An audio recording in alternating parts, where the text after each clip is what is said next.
আসসালামু আলাইকুম রহমতুল্লাহি বারাকাতু। বাইবা কৃষি টিভি নতুন একটি ভিডিওতে সবাইকে স্বাগতম। আলহামদুলিল্লাহ, আমাদের জেঙ্গা জমির জেঙ্গা বিক্রি করা শুরু করে দিলাম। সর্বমোট 3 দিন এই জমিটা থেকে জেঙ্গা তুললাম আজকে পর্যন্ত। প্রথমে দিন 10 কেজি, পরের দিন 40 কেজি, আর আজকে 60 কেজি।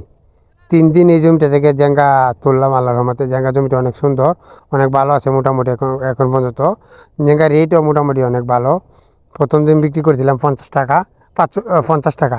পরের দিন বিক্রি করলাম 45 টাকা, আর আজকে বিক্রি করলাম 42 টাকা। সর্বমোট 3 দিন এই জমিটাকে আল্লাহর রহমতে জেঙ্গা বিক্রি করলাম। জেঙ্গা অনেক সুন্দর এই জমিটা। যাই হোক, এখন আর জেঙ্গার রেট তেমন একটা থাকবে না, এখন আস্তে আস্তে দাম কমবে। আগল যারা করছে জেঙ্গা অবশ্যই তারা দাম পাইছে।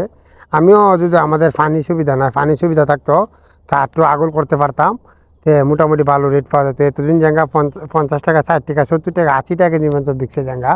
এখন প্রতিদিনই জেঙ্গার দর কমবে, কারণ আমাদের এলাকায় প্রায় মানুষেরই এখন জেঙ্গা লাগা শুরু হয়েছে।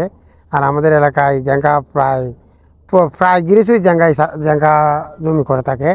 যাই হোক, যতই বিঘা আল্লাহর রহমতে জেঙ্গা যদি ফলন ভালো হয়, জেঙ্গা যদি 20 টাকা কেজি বিঘার পরও মোটামুটি ভালো টাকা বিক্রি করা যায় জেঙ্গা জমি থেকে। কারণ হচ্ছে জেঙ্গা একটা জমি থেকে 1 বিঘা জমি থাকলে 1 বিঘা জমি থেকে 100 কেজি 200 কেজি পারা কোনো ব্যাপার না। জেঙ্গা একদিন পরে 100 কেজি 200 কেজি জেঙ্গা পারা যায়। 100 কেজি জেঙ্গা যদি 20 টাকা কেজি হয়, তারপরও 2000 টাকা।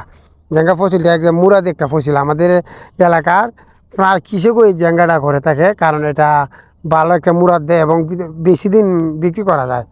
প্রায় 2 মাস 3 মাস যাবৎ এই জেঙ্গাটা বিক্রি করা যায়।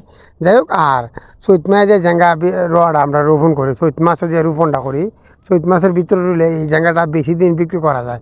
আর আমাদের চৈত মাসের পরে রুইলে, যেমন বৈশাখ জ্যেঠ মাসে জেঙ্গা রুইলে জেঙ্গার গাছগুলি টুন্ডা যে কুকরি রুকরা এটা আক্রমণ করে বেশি।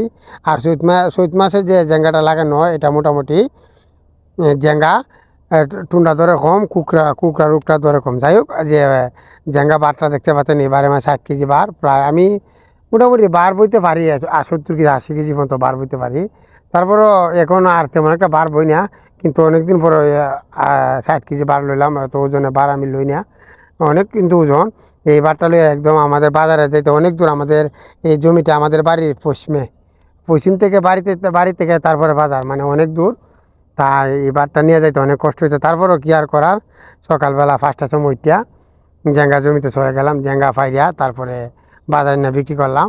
বিক্রি করার পরে তারপরে জেঙ্গা বিক্রি করে আইসে তারপরে গরুর কাজ করলাম। আর এমনি অন্য দিন আমরা গরুর কাজ সেরে ফেলি। 5:30টার সময় গরুর ঘরে ঢুকে যায়। কিন্তু যে জেঙ্গা বিক্রি থাকে এই দিনকে আর মনে করেন, এখন যেহেতু জেঙ্গা বিক্রি লাগে গেছে, এখন আর চর্বি আমাদের গরু ঘরে ঢুকতে পারবো না। তাই গরু ঘরে ঢুকতে 7টা বাজবে, কারণ আমাদের যেহেতু জেঙ্গা বিক্রি করা লাগবে, মাল বিক্রি করা লাগবে। যাই হোক, আপনারা কে কোথা থেকে ভিডিও দেখবেন অবশ্যই কমেন্ট করে জানাবেন। আর সবাইকে অসংখ্য ধন্যবাদ ভিডিও দেখার জন্য। এগুলো আজকে ভিডিও এখানে শেষ করে দিলাম। আসসালামু আলাইকুম ওয়া রাহমাতুল্লাহি ওয়া বারাকাতুহু।